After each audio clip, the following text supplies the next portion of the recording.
be available hopefully tomorrow, and we'll have it on YouTube and it will be captioned, so anyone who's not in the meeting will be able to see the recording tomorrow. I hope it'll be done by the end of the day tomorrow. The SDE is putting out a lot of information, and so our tech folks are very overwhelmed with trying to get videos up and online and available. So as fast as they can work, they will get the information out there for folks who can't be on the call today.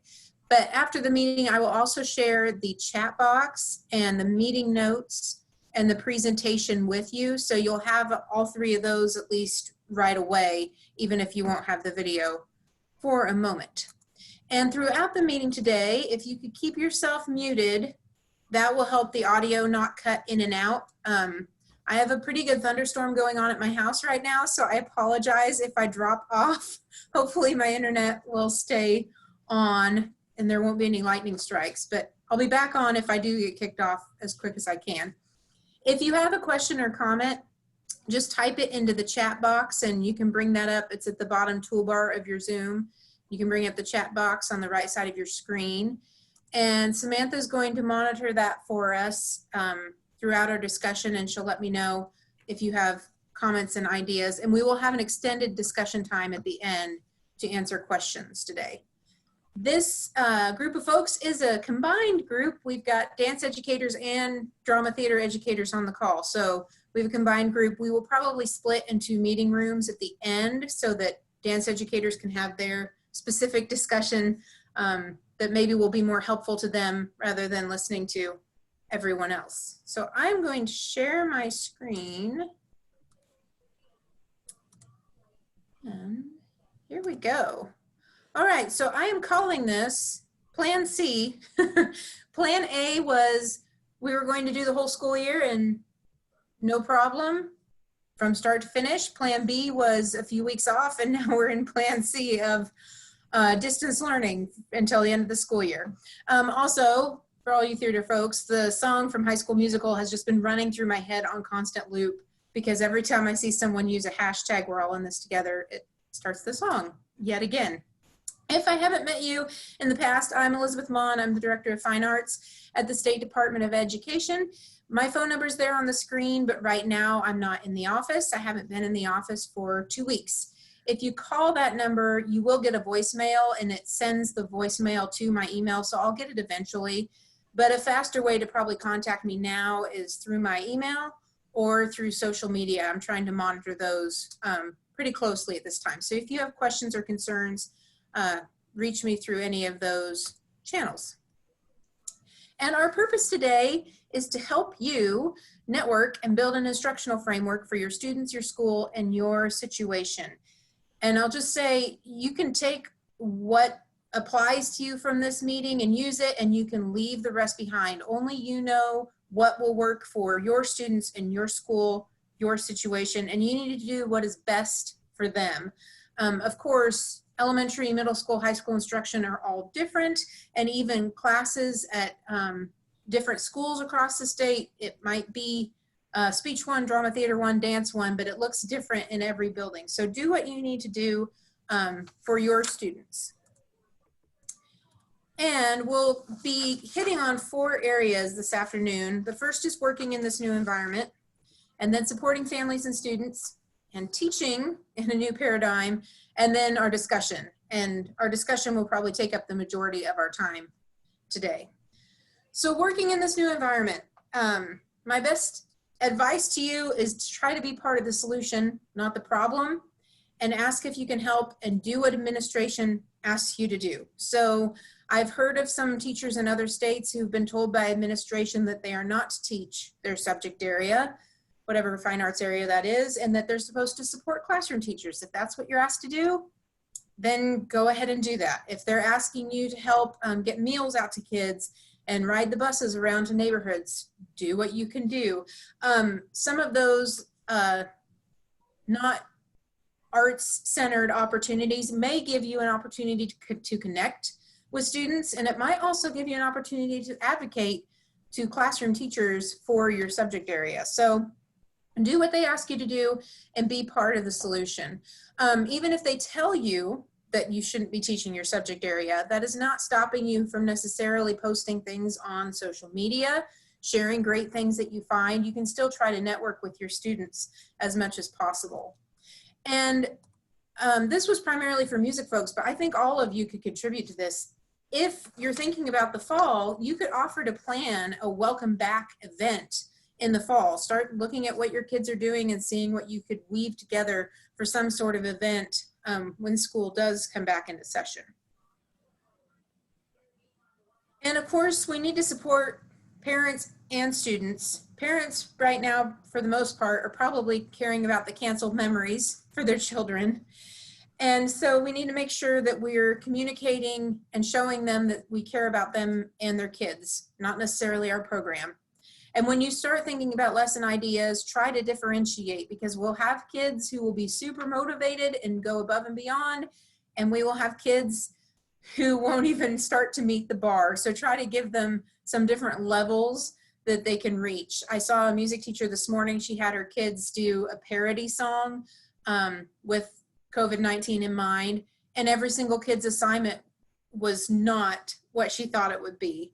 And so she was trying to figure out if she should reassign it or what she should do. Obviously, the kids aren't real motivated right now to do parody songs, so maybe taking a different angle with that could work. Also at this time, don't forget about your kids with special needs and accommodations. Check in with everybody if you can, but especially your kids with special needs. They're completely off schedule. They've lost their routine. They don't have their paras. They don't have their aides. If you have any of those kids, try to check in with them and see if you can help in any way, or just be there, because I'm afraid some of our families are being left in the dark there. So reach out. Of course, students at all grade levels have lost things, events, concerts. Acknowledge this and let them know that you're disappointed and upset too. And then give them a plan. If you know what's going to happen with some of these events, because you have control of them, let them know what the plan is. If you don't have any control of them, like for example, summer camps that are coming up, then you might let the kids know, we haven't heard anything yet, but I'll let you know as soon as I know what's going to happen. I took this quote from a couple music folks that I was in a call with last week, but I'm sure some of our parents realize this, but some of them don't. When they sign their kids up for arts classes, they joined a community of people who care about their child and will work together to do what is in their best interest. So we all know that we are the voice of reason and calm, that we can lead through difficult times, and that our classes are more than the building, and you all are more than teachers. You're there for those kids. You're a community for those kids. And so we're going to help them get through this as best we can. So our big shift here is that we've lost all those events, contests, concerts, performances, graduation, especially for seniors. Of course, this is really hard, but it could also be an opportunity, because now you are not constrained by all those events. You can ask yourself, what do I want to teach? Why do I want to teach it? How am I going to teach it? And how will I measure success? So your role in this, for many of our school buildings, the arts educators are the face and the welcoming voice of the school for many students. So remind them that it will be okay in your first communications, and lower fears for both students and parents in whatever way you can. And share ideas on how you're going to tackle problems of distance learning. You could do an online meeting where you talk to kids and parents. You might also just video yourself and send out a short 5-minute blurb of, here I am, here's my plan, here's what's happened to all our events, and it's going to be okay, and I'm here for you. Don't worry about if you have a live meeting and you only have 10 of your students and you have 150 throughout the day. There's a lot of barriers in place for students to get online. Even the districts that we know have devices and internet access. The kids might be at home with 2 siblings and 2 parents working from home, and their internet bandwidth cannot handle all of them being online at once on a weekday morning. So just keep that in mind. Hopefully the kids will find your videos later on, and they will see your message. As far as teaching goes, the expectation is that continuous learning will occur until the end of the school year, and that your lessons will build on prior learning with clear, concise concepts. Your district may be giving you different expectations, and you should follow your district's expectations. This is a local control state, so districts can do what they would like to in this time period. They might tell you that you are not to grade lessons. They might tell you that you're supposed to submit 2 grades a week. So follow whatever guidance they give you. Again, create lessons that solve problems and do not create them. Remove as many barriers as you can. I've seen a few parents on Twitter that are in other states that have these incredibly detailed lesson plans from their, second grade teachers trying to tell their kids what to do, and their kid is 8 or 9 years old, and the parent is having to spend hours to figure out Google Classroom and all of that. I mean, keep it as simple as you can. Don't create problems for the families. And of course, the arts are the joyful, student-centered, creative part of the day. So we've got great bonuses to our subject area that others do not. So be creative and find those places where kids can express themselves. And another quote from those music educators, just reminding you about the lessons. If you focus on things that benefit you, shows you're only concerned about you. If you focus on things that benefit the students, it shows that you are concerned about them. So be creative with your lesson designs. Think outside the box, whatever you can use to get the lesson out to the students, and then also allowing them to create within that lesson. And consider your students. I think maybe half of our state has internet access. It might be less. So if they don't have internet, what are you going to do? If they have internet but they don't have devices, what will you do? Be willing to improv in the moment. If your lesson plan is a parody song and it tanks, then maybe you just need to switch gears and find something else for the students to do because that one didn't work out. And ask other arts educators for help. We have some amazing groups on social media going where people are tossing around ideas. Steal from other folks. Don't be shy about it, and share. If you've got a great idea, share that out. We're all rowing in the same boat, so we need all the help we can get. If you are using a lesson space online, which might be Zoom like this or Google Meet, whatever it is, just be aware of best practices while you're in that space. If you have students coming on there with you, be the first one in the room, set up a waiting space, and be the last one to leave. Don't allow the students to be in that room by themselves. Of course, we all know all sorts of things could happen with social media. So try to keep tabs on that as much as possible. And if you have those special needs students in your classroom, you might check in with the families and see if they have a sibling that can help out in some way or adjust the assignment to where they can complete it. And it is okay at this time for you to give them a completely different assignment. The Federal Department of Education has said that equally effective alternative access is fine for our special ed learners. So just keep that in mind. Some possible assignments. These are ideas I had or that I borrowed from folks across the state, and these are for all arts areas. So you can take what you would like and leave the rest. Some other possible assignments: trying to just enrich their lives at home, not creating problems. The verbatim theater project, I talked to, blanking out on his name right now, but a gentleman from England who wrote the verbatim theater project for the Oklahoma City bombing. I spoke with him last week, and I thought, you could have an incredible project next fall that is made out of things that your students are collecting right now if you're drama theater. So you might think about some way to integrate that in with their lives and their current experiences. Other issues to think through. You might have some things that need to be returned. You might have money that is owed to your classes.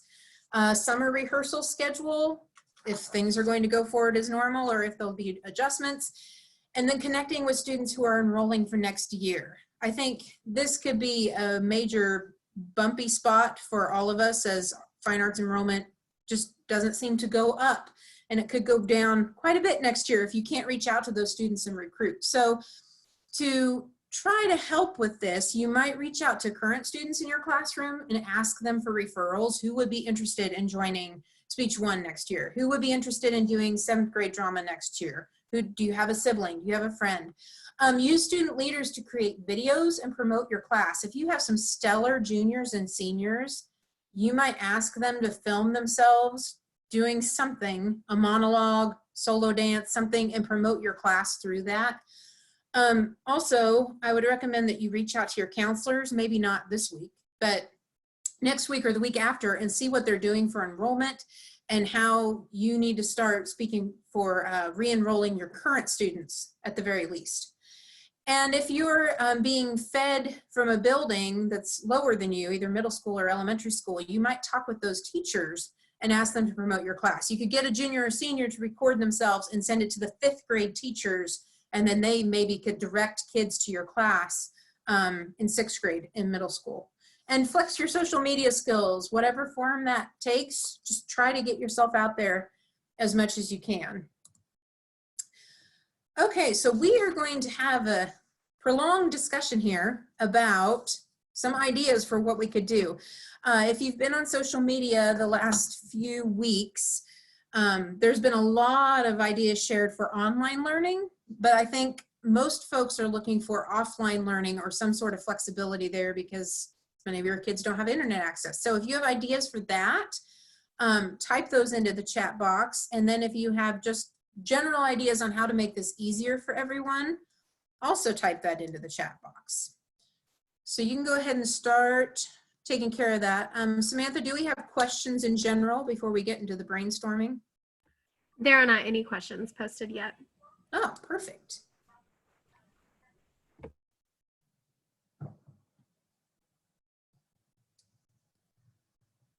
I think Maria's on the call. She's one of our dance educators. She shared with me the TikTok idea for dance education. I think that could be great. The kids are already familiar with TikTok. They know what they're doing. So that could be an easy way to do dance at home, especially if you ask them to integrate a concept or two that you've been working on in class. We do have one question. Okay. Keith Dinslow, when does SDE consider the end of the school year? That's a great question. I believe the end of the school year, according to the directive, was, let me pull up my calendar.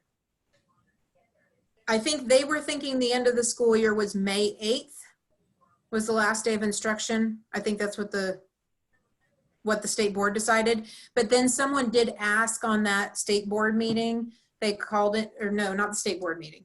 It was one of their administrator calls, and they asked about the last day, and someone said, well, the state board said it was this, but you should follow your local calendar. So I think it's up to the districts.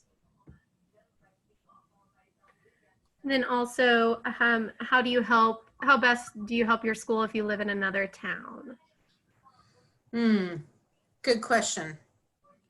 Well, if you're doing offline learning, I would say, well, either one. It would be the same because you're not allowed to see your students or be in your buildings at this point. So you're pretty much functioning the same as someone who's living in the same town.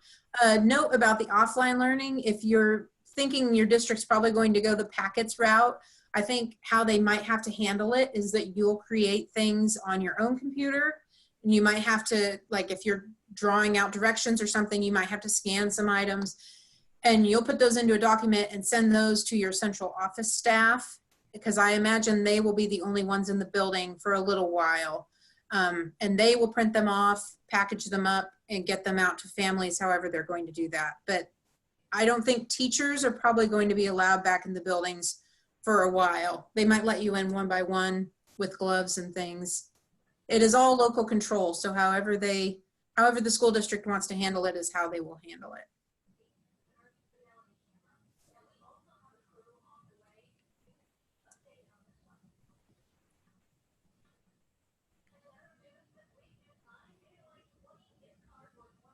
One thing that I've seen that's really great is that there are quite a few Broadway musicals that they are streaming, but of course you need internet access, but those are out there. And I've seen some theater teachers also taking advantage of Netflix and Amazon, suggesting shows for the students to watch.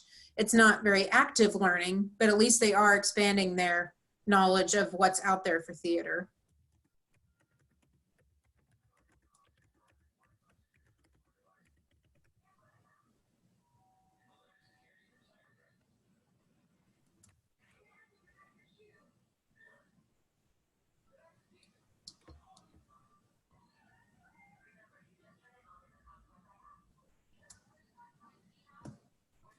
Do we have other ideas in the chat?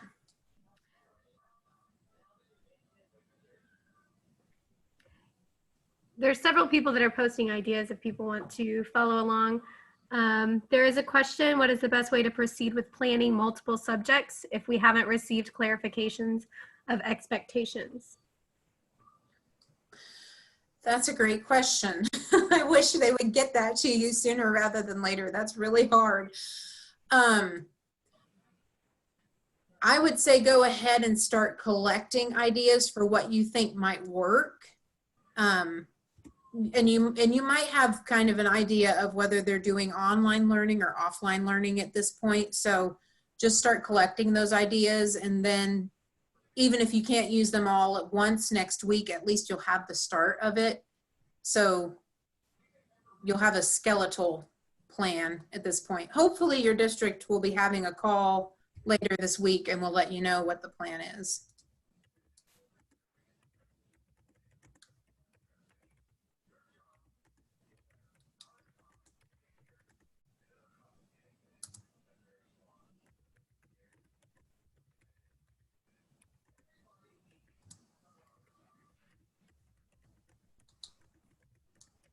And also, no one's asked this question, I don't think, but it is up to the district how much time is given to every subject area. So I know at like the elementary level, there's been concern with the music and art folks that they're not saying that any time has to be given to those. And that's a local decision, so they can make that decision. At the middle school and high school level, they could elevate certain things over other subjects. Although I think since students switch classes throughout the day, I think the same guidance will be given to all teachers, hopefully. So you won't get shortchanged there. But even at the elementary level, if they say, oh, we don't need to have instruction, there's nothing stopping a teacher from posting videos to social media or to the school's Facebook page, sharing ideas and resources for families. I think some families would be really grateful to have that at times. Someone asked, when are districts supposed to communicate? Oh, I lost it. Sorry. That's okay.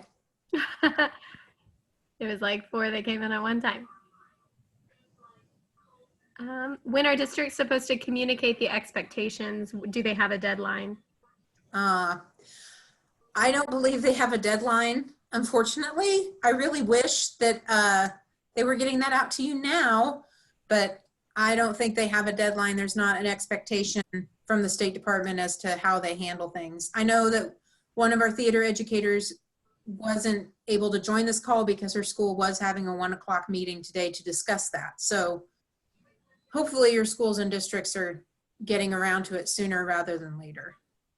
It's hard to not know. I get it.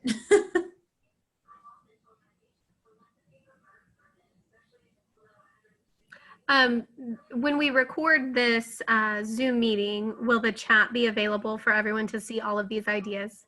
Yes. Mm-hmm. So if you're putting links in there and documents, yes, I'll have them all in I'll just copy and paste them all into a online Word document so you can get to them.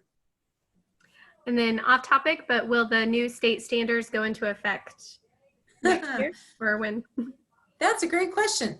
So the legislature is not meeting, well, they might be meeting, but they're meeting virtually, and their main goal is to pass a budget. And I think that's basically all they will do. I don't know if any other legislation will even happen. So if that's the case, then they won't discuss the standards. They'll just let them sit. And when they adjourn in May, the standards will automatically pass. There's a fancy word for what that process is, but I can't remember what it is. So then, yes, the standards would be in effect next fall. And where can they find the recording of this Zoom with the ideas in the chat box? The recording will be on YouTube, and I'll send out a link in my GovDelivery newsletter, and I'll put it on social media too, so you can play through it. The chat will be a separate Word document, and I will create that right after this meeting, and I will also send it out through the newsletter, and I'll send it out on social media too. So everyone will have it pretty quickly, a lot quicker than the recording, unfortunately.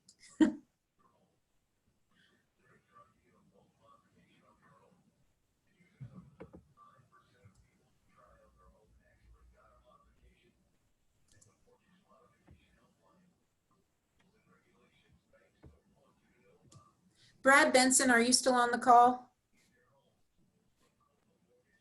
I think he was. He might be gone. Yes, he couldn't find his mute. Oh. That's how most people like me. When is Norman giving out guidance to their teachers on what this distance learning will look like? Do you know? There's a basic document that's online that the district has.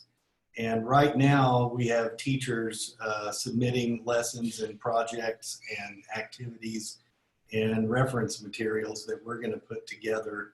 So the goal is to present that to parents and teachers and everybody else the end of this week, or no later than AM on the day we are supposed to begin instruction.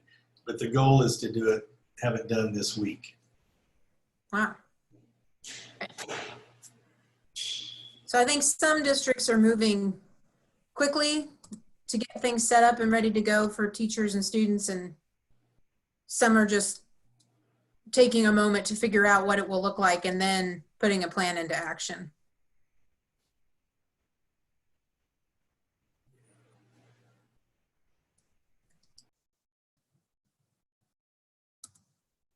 Samantha, do we have more questions in the chat? No questions have come up so far. There's just a ton of ideas, everyone's sharing their ideas. So there should be a lot of ideas for everybody by the end of this. Good. Good. Yeah, that's the one good thing about this. I found it's very overwhelming to look at social media, but then again, there are a ton of great ideas out there that maybe even after this is over, that you can put into your curriculum later that would still work.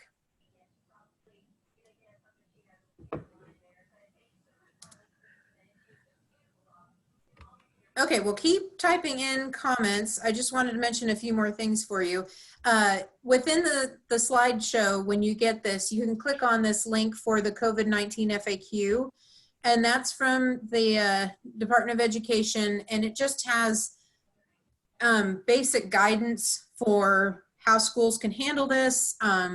Questions like, one of the big questions they've gotten is, will substitutes still be paid? And of course, the answer is no, unfortunately. So if you have full-time subs, they won't be paid. But lots of different questions within that FAQ. And within it, there's a resources area where you can click and go in and find all these different subject-specific ideas.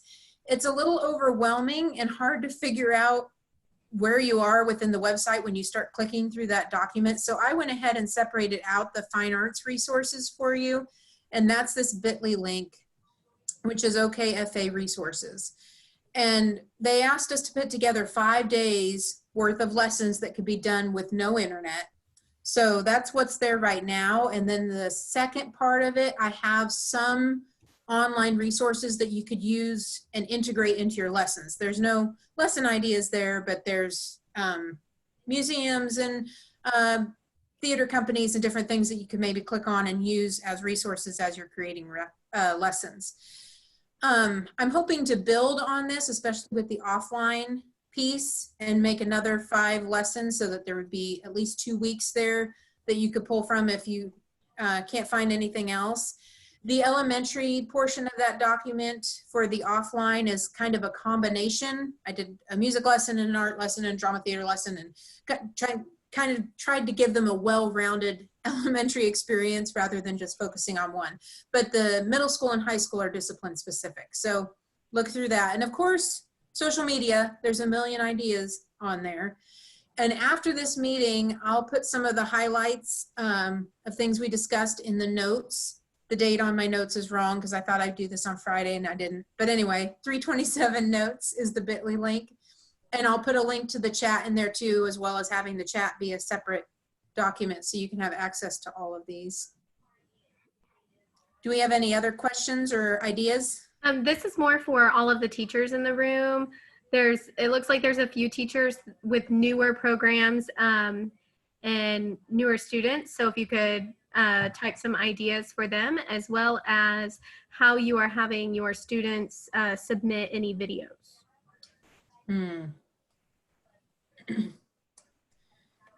Yeah. And videos are kind of tricky. They take time to upload and find and all of that. If you do have a Google Classroom set up, I think it's a little easier if you have that already.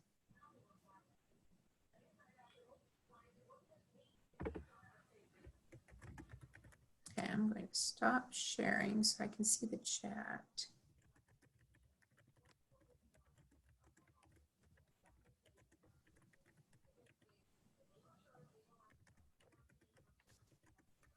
Oh yeah, a diorama.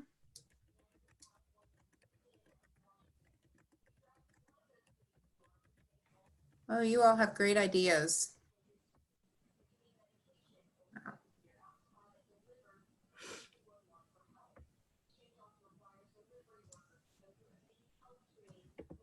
Okay. So does anyone else have any specific questions? Or we're feeling a little bit better?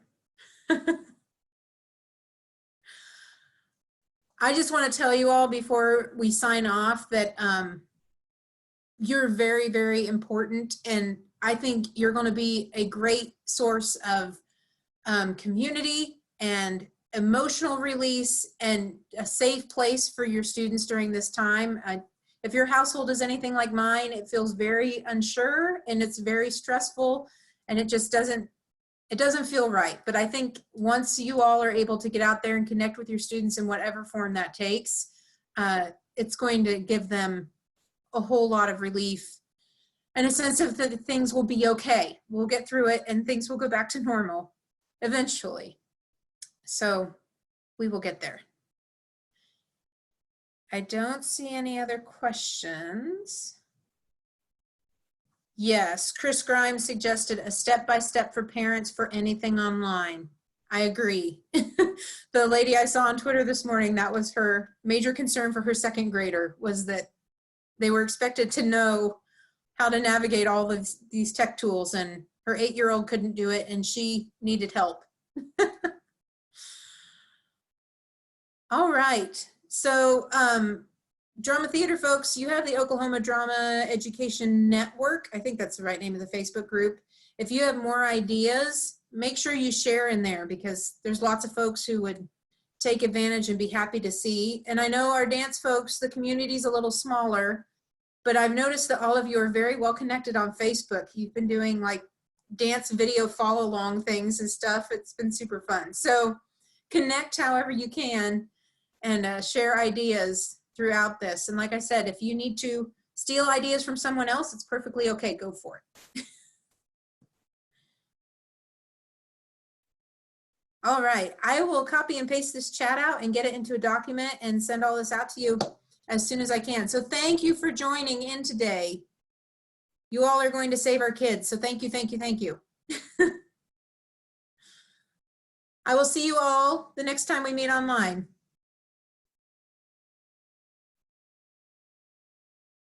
Bye. Copy and paste this. Thank you, Samantha. Thank you, bye. A lot of comments.